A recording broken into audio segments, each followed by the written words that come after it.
Saya juga termasuk orang yang sebenarnya nggak terlalu pintar.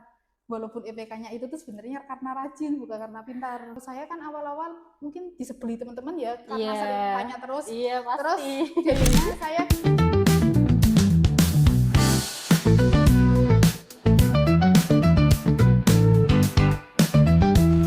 Assalamualaikum warahmatullahi wabarakatuh. Halo sedulur, kembali lagi dengan podcast Bincang Asik HMPSPAI UIN Kyai Haji Abdurrahman Wahid Pekalongan.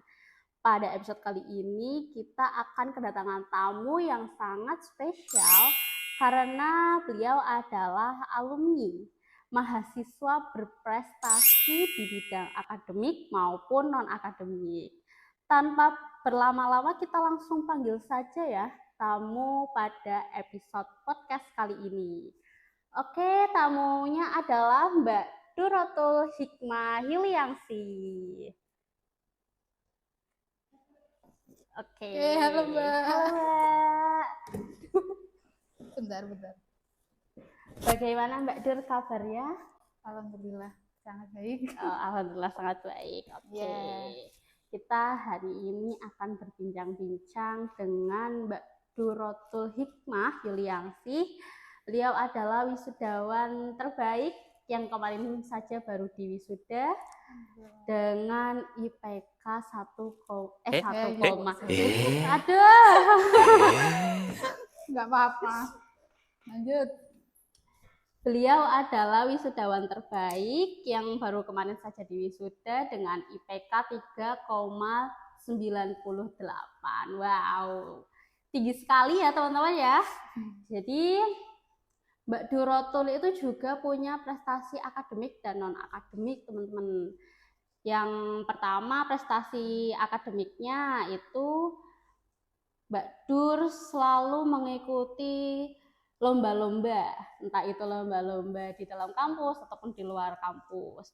Mbak Dur ini juga sangat hobi ngedit, entah itu ngedit scrapbook ataupun ngedit digital art, dan juga punya hobi nari teman-teman.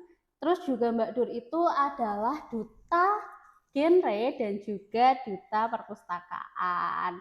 Sangat banyak sekali ya prestasi-prestasi akademik dan non-akademiknya. Mbak Dur ini juga KKN internasional di Thailand loh teman-teman. Keren banget. Selain itu juga Mbak Dur speaker, MC, moderator, dan juga mawapres gitu. Dan pada podcast kali ini kita akan membahas mengenai tentang pengelolaan manajemen waktu yang baik bersama Mbak Durotul Hikmah. Jadi Mbak Dur, karena di sini kan banyak sekali ya Mbak Dur ya prestasi-prestasi Mbak Dur gitu. Dan juga Mbak Dur prestasinya itu di bidang akademik maupun non-akademik kan. Mbak Dur juga mengikuti organisasi seperti HMPSPAI dan juga DEMA. Pasti kan Mbak Dur mengelola waktunya juga harus bisa kan gitu. Kalau nggak bisa mengelola waktu pasti keteteran gitu. Apakah Mbak Dur itu punya tips and trick gitu agar kita tuh bisa mengelola waktu dengan baik dan benar agar akademiknya juga masih lancar dan aman? Oke, sebelumnya terima kasih ya pertanyaannya tadi. Kalau tips dan triknya itu nggak ada Mbak. Cuman saya itu menjalani, misalnya nih kalau waktunya kuliah, ya udah kuliah semaksimal mungkin kayak gitu di dalam kelas. Soalnya kan kita flashback dulu ya, saya juga termasuk orang yang sebenarnya nggak terlalu pintar. Walaupun IPK-nya itu tuh sebenarnya karena rajin, bukan karena pintar. Wah, karena rajin teman-teman. Karena rajin, soalnya ini kalau manajemen waktunya saya ya. Kalau misalnya di dalam kelas ya udah kita maksimalkan kayak gitu. Soalnya kan kalau pikirannya saya memanfaatkan di dalam kelas, soalnya saya tahu kalau ketika saya ujian UAS atau UTS saya pun nggak tahu bakal nilainya bagus enggak kayak gitu. Itu jadinya kayak buat tabungan saya aktif di kelas itu. Kayak gitu teman-teman, jadinya kalian sebenarnya tuh harus nabung di dalam kelas. Itu caranya aktif paling tidak satu kelas pertemuan, kalau enggak kalau saya kan awal-awal mungkin disebeli teman-teman ya karena Iya. sering tanya terus. Iya, Terus pasti. jadinya saya ganti nih tekniknya. Saya nggak tanya tapi nambahin Nambahin biasanya gitu. jawaban ya. Iya, itu sebenarnya itu buat nabung diri Mm-mm. saya. Soalnya kan saya mikirnya saya PP dari Batam, nggak pernah Iya. ngekos. Mm-mm. 1 jam perjalanan kayak gini mikirnya, mosok aku di dalam kuliah di kuliah cuma dengerin dosen, tapi kan eman-eman kan Mbak. Iya. Aku mikirnya perhitungan bensin, terus juga itu apa waktu istirahatnya aku juga kayak gitu, jadinya aku minimal nabung di dalam kelas, seenggaknya 1 kali pertemuan aku harus ngomong 1 kayak gitu. Juga sebenarnya itu teknik buat bukan campur ke dosen ya, teknik biar kita dikenal dosen, terus jadinya insya Allah rezeki-rezekinya tuh bakalan kebuka Ngalir, kayak iya. gitu. Nah terus kayak gitu kalau teknik di kuliah sebenarnya kita bisa bagi waktu, kalau wayai kuliah ya kuliah, Iya. tapi kalau kita udah keluar kayak gitu, kan saya juga organisasi ya aktif Iya. kayak gitu, jadinya tapi kalau ketika ada kerja kelompok tetap tak kerjain, malah saya mematahkan bahwasanya anak organisasi itu beban, malah kayaknya teman-teman astagfirullahaladzim enggak ya, malah kadang-kadang tak kerjain semuanya kayak gitu. Tapi kan kayak gitu kita egois kan ke teman, jadinya berarti kita bikin teman-teman kita nggak pintar kayak gitu, jadinya ayo kerjain bareng-bareng kayak gitu, jadinya benar-benar bagi waktu. Jadinya kalau biasanya mungkin awal-awal maba itu kalau kerja kelompok kan ketemu terus kan, tapi kalau semester-semester selanjutnya itu ya udah kerjain di rumah aja. Saya bisa kalau di rumah itu ya ngorbanin waktu istirahatnya, biasanya tidur jam 2, jam 3, dan cuman tidur itu bisa sampai 2 jam doang. Wah, Saya kan sampai PP, 2 jam. iya, saya kan biasanya masuk kuliah jam 7. Iya. Nah, PP itu pokoknya jam 6 aku harus siap nih. Iya, udah Sedangkan OTW kalau di gitu rumah ya. saya setiap hari harus nyuci, setiap hari harus jemur, terus bersihin rumah kayak gitu kan. Jadinya tugas di rumah juga tetap tak jalanin, jadinya habis subuh aku langsung cepet terus jam 6 udah siap terus baru OTW kayak gitu. Jadinya ya itu gimana ya, tidurnya tuh berantakan sebenarnya. Jadinya kayak apa ya, mata panjangnya tuh ya Allah. Terus habis itu ketika kalau ada lomba, ketika ada lomba kayak gitu, ya udah nyoba-nyoba kayak gitu. Sebenarnya saya aktif lomba itu baru tahun kemarin 2024. Soalnya kan itu pas waktu skripsian, terus kok gabut, nggak kuliah, Iya, kayak gitu. waktunya banyak Ya, gitu walaupun ya, Mbak saya ya. juga kerja ya, Iya. kerjanya tapi kan freelance kayak gitu. Jadinya ya udah lomba dikit-dikit ya gitu. Terus lomba kok, kalau lomba kan saya juara 1 minimal sih dapat uang 1 juta kayak gitu kan, lumayan nih buat tabungan. Jadinya awal-awal sebenarnya aku lomba itu bukan nyari buat prestasi apa-apa, bukan, tapi malah buat cuan juga ya. sebenarnya buat duitnya itu tak ambil lah kayak gitu. Terus tapi kok ternyata kok malah buka peluang kayak gitu, malah kayak gitu. Terus juga saya itu up itu ketika saya foto sama piala-piala aku itu kan, jadinya waduh, jadinya ke-trigger mau lanjut lomba-lomba lagi lah kayak gitu, daripada gabut kayak gitu. Terus kalau misalnya ya itu, kalau wayahnya kuliah ya kuliah, kalau organisasi ketika ngerjain tugas.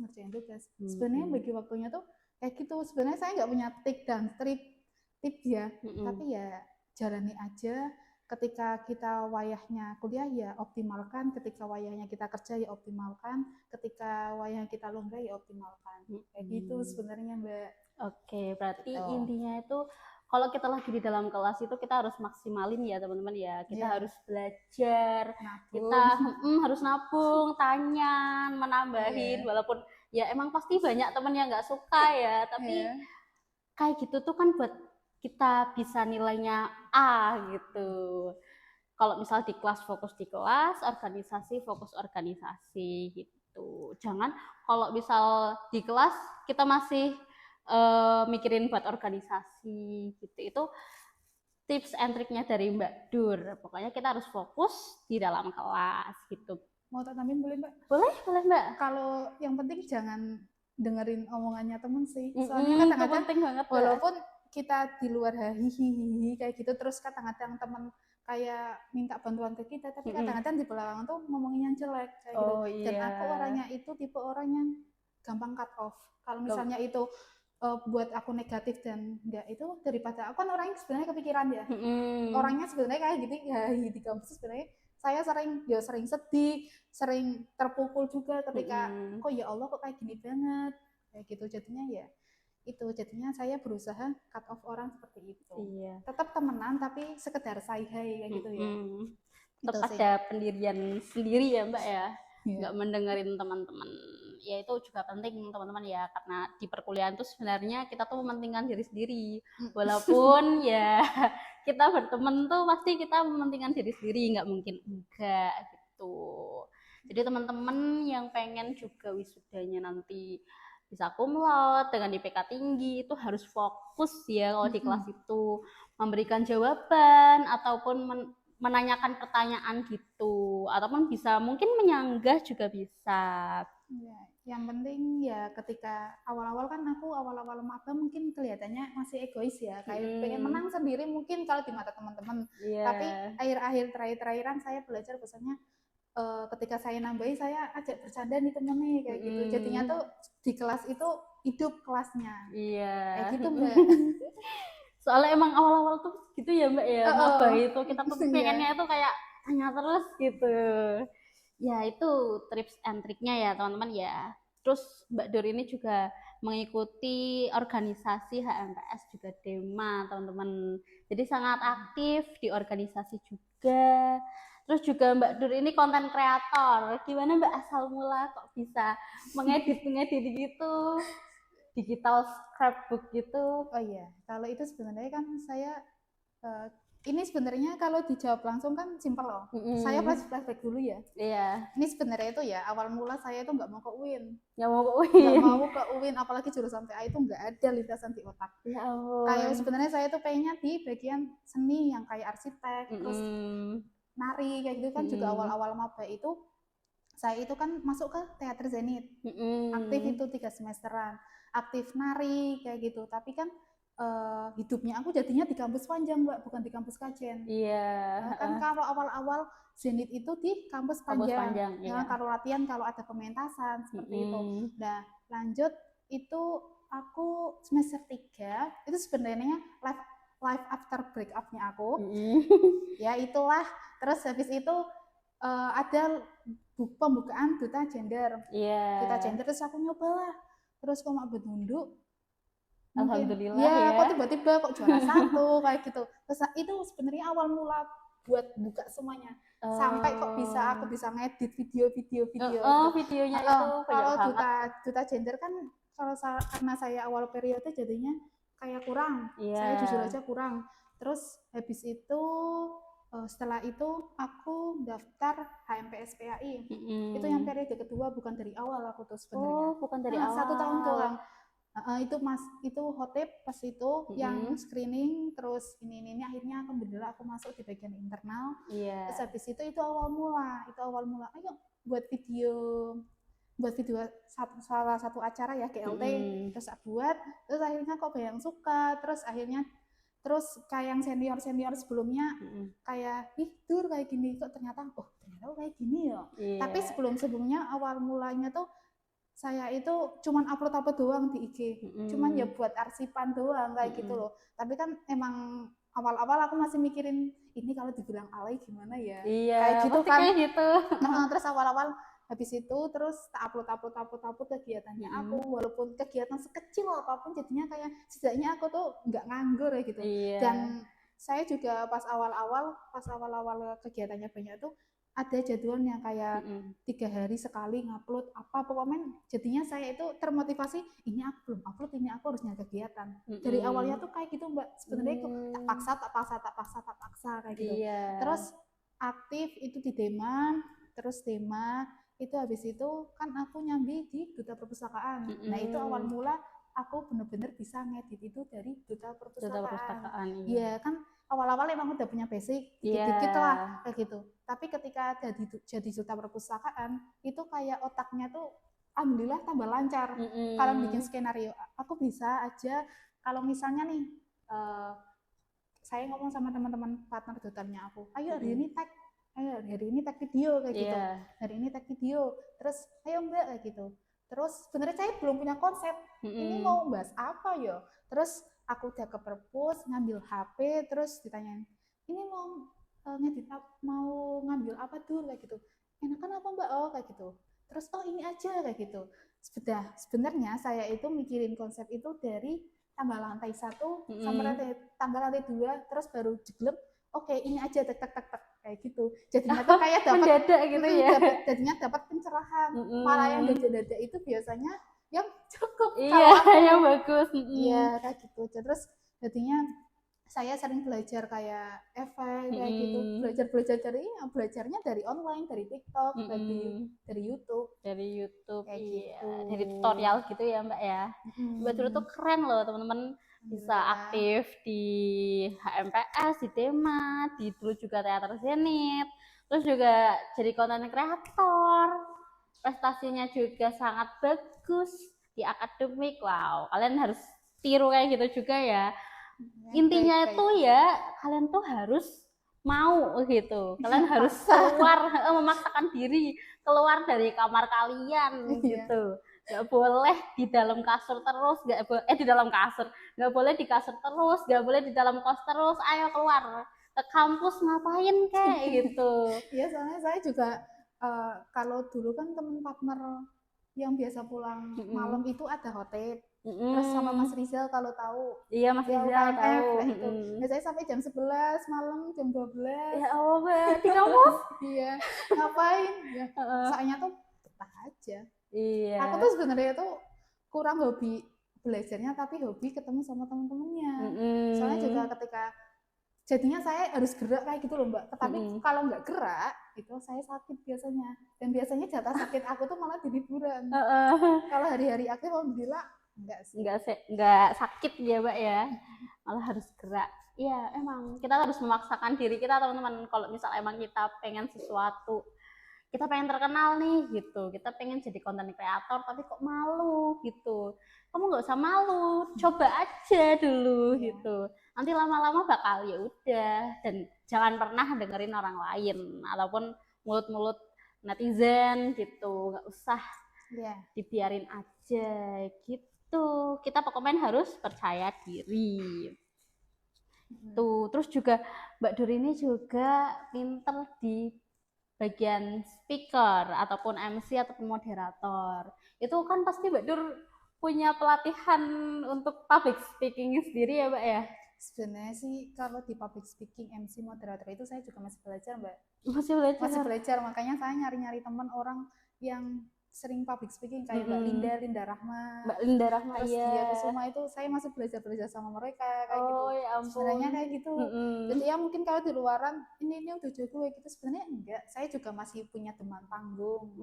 Kalau demam panggung tuh saya bisa sampai keringetan, sampai kayak mau muntah tapi kayak mual gitu. Mual tapi enggak sebenarnya. Gitu. Terus keringet greges kayak gitu ya masih. Iya ampun. Padahal Mbak Dur kalau di panggung gitu tuh MC tuh yakin banget itu loh teman-teman.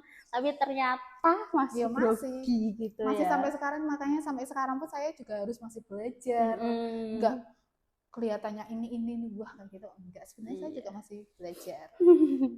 Jadi Mbak Dur harus, kalau mau MC yang bagus kayak Mbak Dur kayak gitu juga tetap belajar terus teman-teman. Walaupun udah sekali 2 kali misal teman-teman udah pernah MC, itu belum tentu bagus ya. Jadi tetap harus melatih skillnya gitu. Terus biasanya juga kalau latihan paling gampang itu ketika apalagi kita anak kuliah ya, yaitu di dalam kelas. Terus biasanya saya kan PP itu kan 1 jam ya. Berangkat 1 jam itu biasanya montoran itu sambil kayak podcast. Kayak podcast semuanya juga gitu. Kayak gitu. Iya. Aku juga kayak gitu kok. Kerja itu nggak apa-apa. Sambil ngomong-ngomong sendiri gitu ya Mbak ya. Iya. Tapi emang di kelas itu works banget sih Mbak.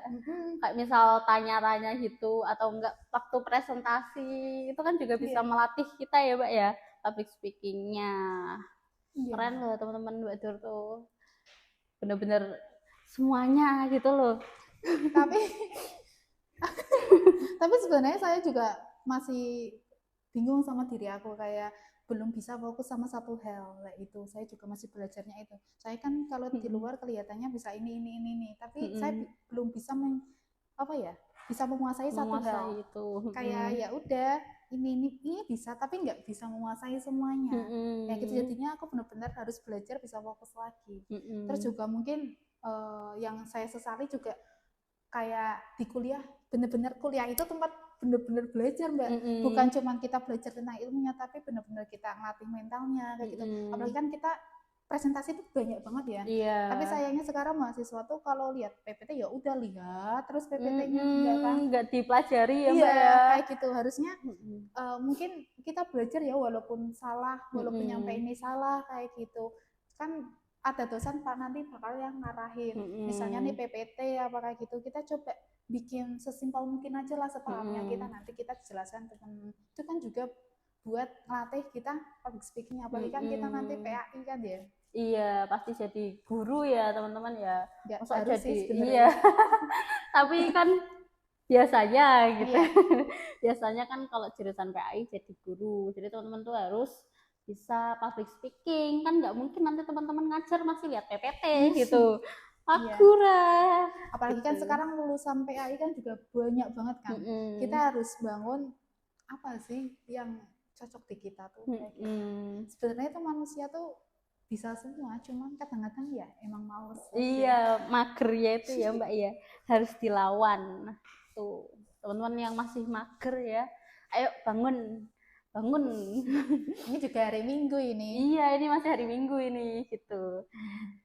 Masih mumpung semester awal ya, teman-teman tuh harus bisa membangun itu semua gitu loh. Jangan males-malesan gitu. Soalnya kalau semester awal udah males-malesan tuh semester akhir mungkin masih males-malesan, nggak mungkin rajin, itu nggak mungkin. Ya, terus kita juga sebenarnya perlu sih keras ke diri sendiri, tapi jangan terlalu diforsir ya. Kalau aku kan kurang baik, kalau aku kan kurang baik ya, misalnya tidur jam 3 kayak gitu kan kurang sebenarnya. Iya, kurang banget Mbak. Ya itu kita harus belajar lagi sih, tapi alhamdulillah untuk sekarang saya cukup lumayan sih tidur. Bisa sekarang jam 11 udah mulai ngantuk. Iya, alhamdulillah udah lulus soalnya ya Mbak. Tapi sebenarnya bingung juga sih, kayak fresh graduate juga kan, masih kayak belum ya, walaupun udah ada kerjaan dikit-dikit tapi kayak rasanya kayak apa ya, kangen kuliah sebenarnya.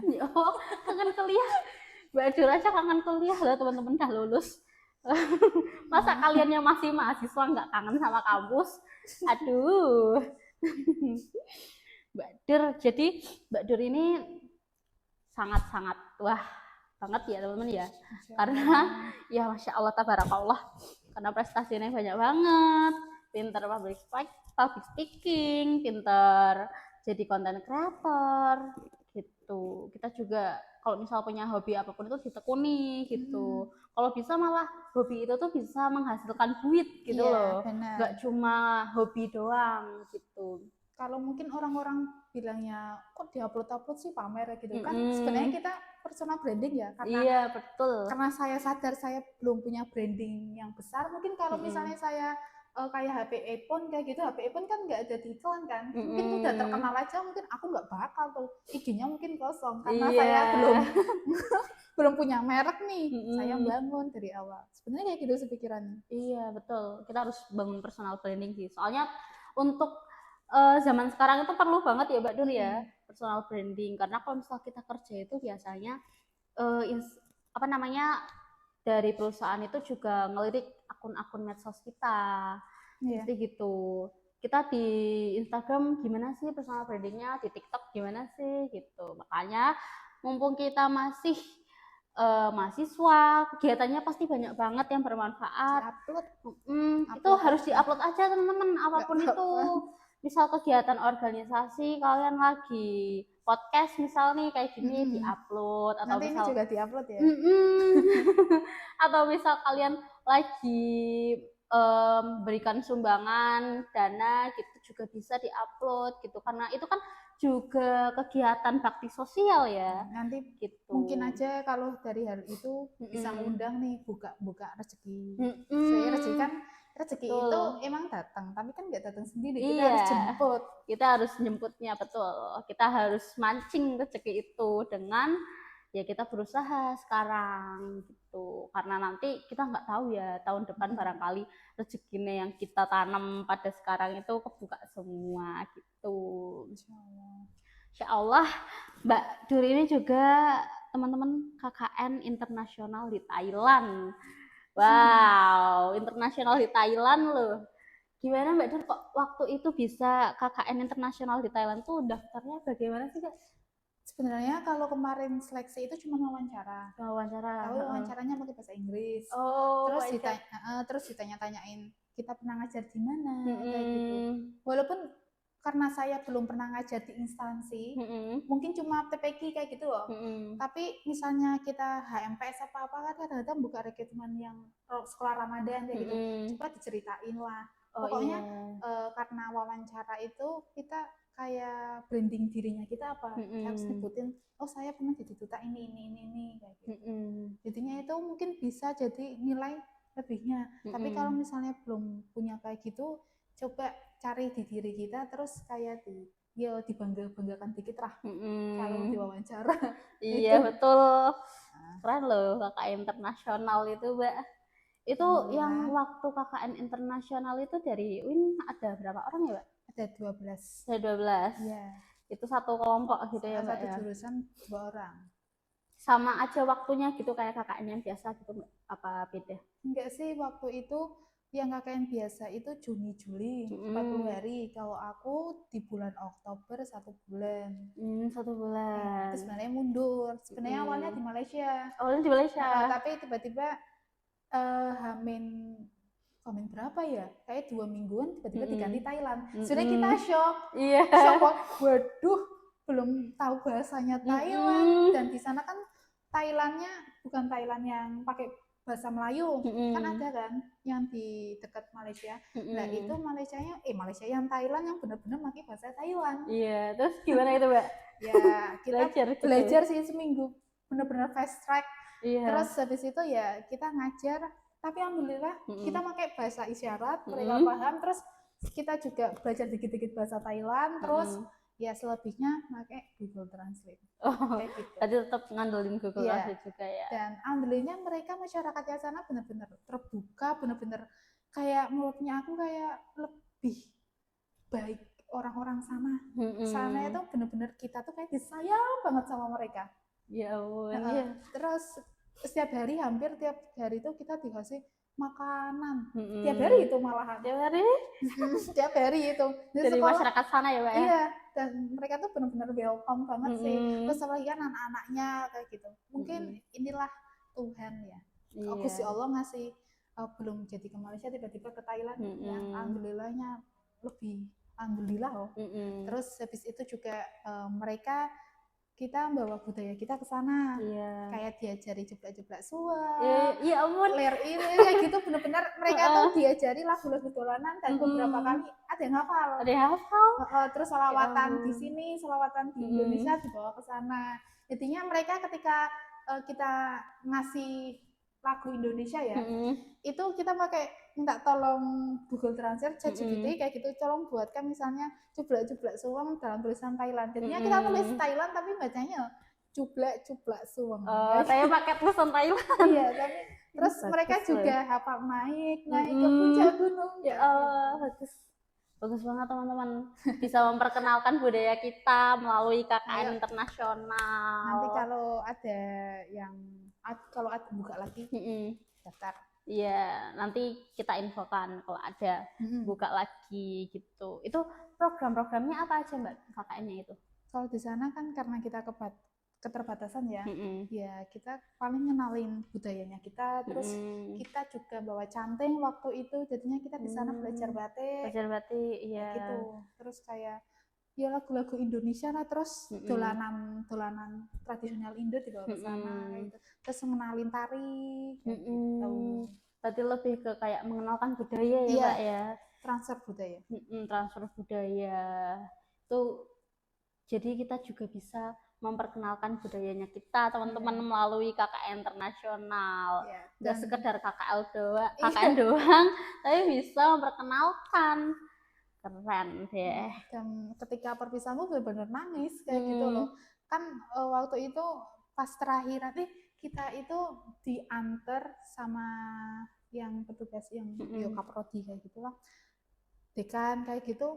Waktu itu cuman sehari doang, sehari apa 2 hari ya. Terus habis itu kan ditinggal, benar-benar kita ke sana, ya Allah ini harus ngapain, tapi alhamdulillah kita ya lanjut kayak gitu. Dan ketika ada yang jemput pun pakai Pak Obir kayak gitu, jemput terus mereka kayak kita pamerin ke Pak Obir ini mereka bisa bahas itu loh, lagu-lagu Indo. Terus Pak Obir gitu juga kayak bahagia banget.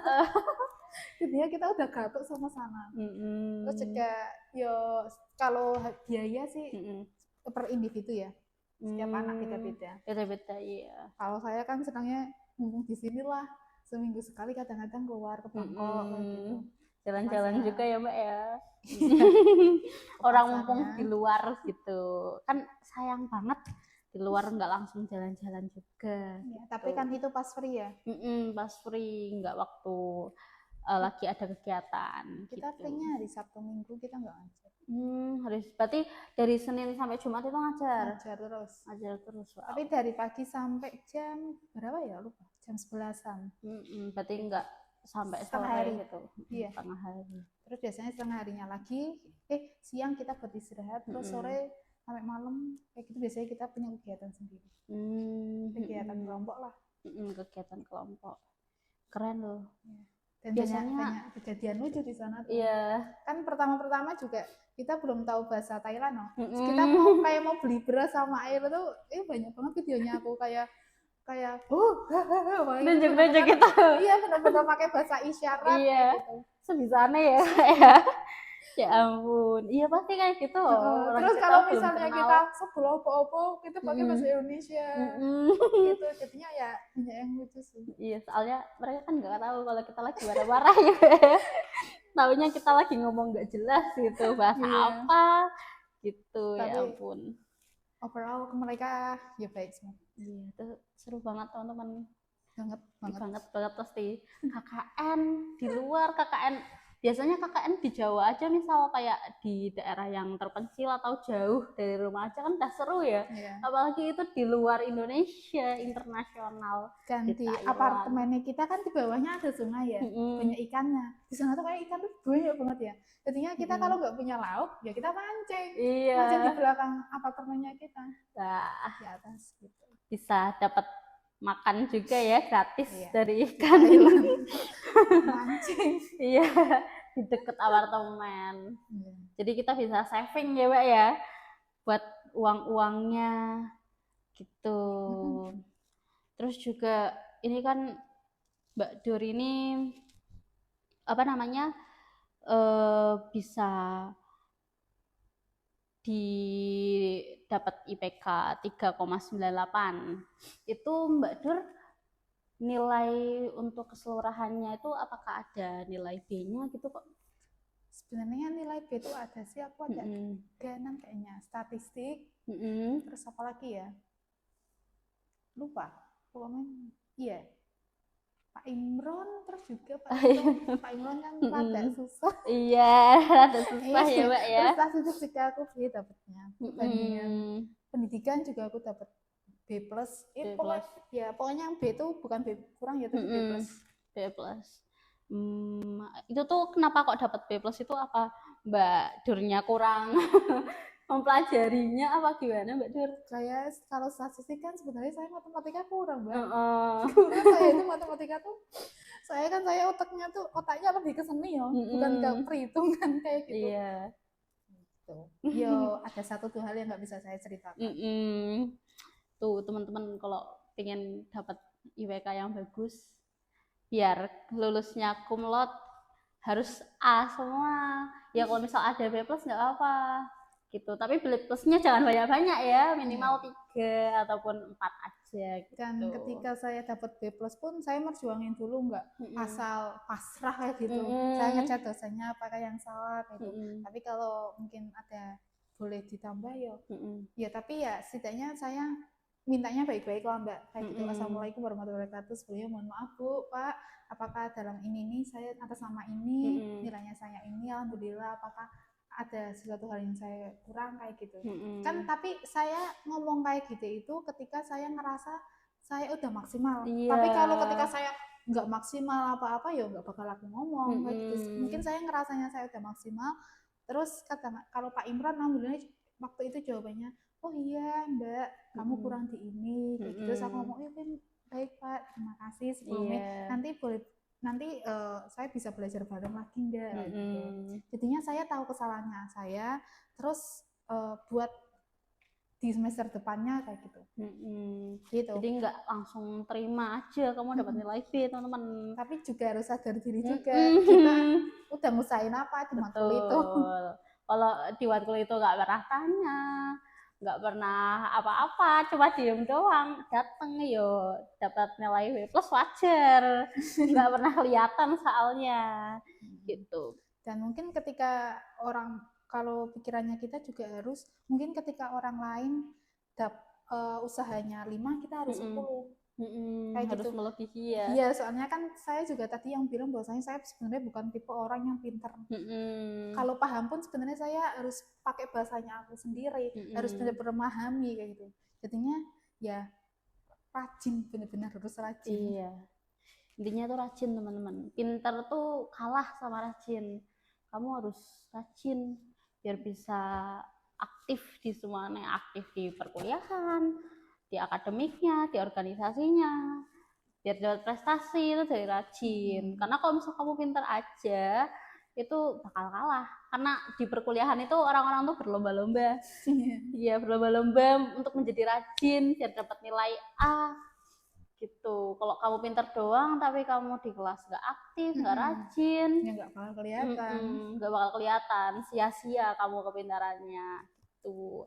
Ini kan Mbak Dur itu kan tadi dijelasin ya kalau sering ke kampus sampai jam 11 itu kira-kira dimarahin gitu nggak sama orang tua gitu, kok anakku kok di kampus terus sih, pulangnya sampai jam 11 gitu, apa khawatir gitu? Sebenarnya kalau orang tua saya itu bebasin Mbak, tipe orangnya bebasin, yang penting saya ngasih tahu jam segini saya masih di kampus, saya ngerjain ini, dan nggak aneh-aneh. Soalnya kan ketika saya keluar saya juga bawa nama orang tuanya saya, jadinya saya bawa kepercayaan orang tuanya aku kayak gitu. Dan saya itu walaupun dibebasin tapi tetap harus, orang tuanya harus tahu sama siapa ini kayak gitu. Iya, berarti harus jujur, teman-teman. Ya, Kalian tuh jaga kalau kepercayaan iya, juga. jaga kepercayaan orang tua gitu. Biar orang tua itu selalu mengizinkan kalian ikut organisasi sampai malam, karena kita kan nggak pernah tahu ya gitu. Kadang di organisasi kita bisa molor sampai malam, ataupun kadang kita tiba-tiba nginep gitu, nggak pulang gitu. Kalau misal kita jaga kepercayaan sama orang tua, insya Allah pasti kita diizinin. Iya. Gitu. Itu untuk podcast pada episode kali ini ya teman-teman ya. Udah selesai. Iya, sudah selesai. Pasti podcast kali ini itu berguna banget buat teman-teman. Jadi teman-teman, pesannya untuk dari podcast episode kali ini, teman-teman harus rajin ya. Harus rajin ya Mbak ya. Terus harus aktif, optimalkan semampunya kita. Terus kita juga harus berani mencoba semua hal. Kita nggak pernah tahu kita rezekinya di mana. Kita rezekinya barangkali di konten kreator, nanti jadi affiliate, di endorse, kita nggak pernah tahu teman-teman. Barangkali kita rezekinya di nari, nanti dapat job desk manggung gitu. Kan nggak pernah tahu ya. Dan kita mumpung masih muda gitu loh, habisin masa gagalnya kita. Betul. Karena nanti kalau kita nyoba waktu kita udah umur 25 ke atas itu agak susah ya teman-teman ya. Karena itu kan waktu-waktunya kita untuk fokus ke kerja gitu. Dan memanen hasil jerih payah kita. Memanen hasil kerja kita. Bukan waktunya kita untuk mencoba semua hal itu, bukan gitu. Misal teman-teman juga hobi mendaki gunung, itu juga harus teman-teman optimalkan gitu. Apapun itu hobinya harus teman-teman optimalkan. Terus teman-teman itu kalau di perkuliahan juga harus teguh pendirian ya Mbak ya. Iya. Terus teguh pendirian, nggak boleh dengerin kata teman-teman. Tapi yang penting boleh dengerin teman karena ketika kita salah ya kayak gitu. Ketika Ya salah. kita tetap kita dengerin omongannya orang, tapi kita pilah-pilah dulu ini bener enggak kayak gitu. Betul. Kalau misal teman-teman ngajak yang aneh-aneh gitu, udah nggak usah ditemenin, nggak apa. Atau ngerugiin kita, gitu kita cut off aja. Karena sebenarnya kita kalau di kuliah pun bisa sendirian teman-teman, beneran. Kita bisa sendirian, kita bisa gabung sana sini tuh bisa. Karena di perkuliahan itu kan kita mementingkan diri sendiri ya, mencari buat nilai kita sendiri gitu. Kita lulusnya sendiri-sendiri, walaupun kita masuk bareng-bareng. Oke, itu aja ya untuk podcast pada episode kali ini. Terima kasih banyak Mbak Dur udah datang ke podcast episode kali ini.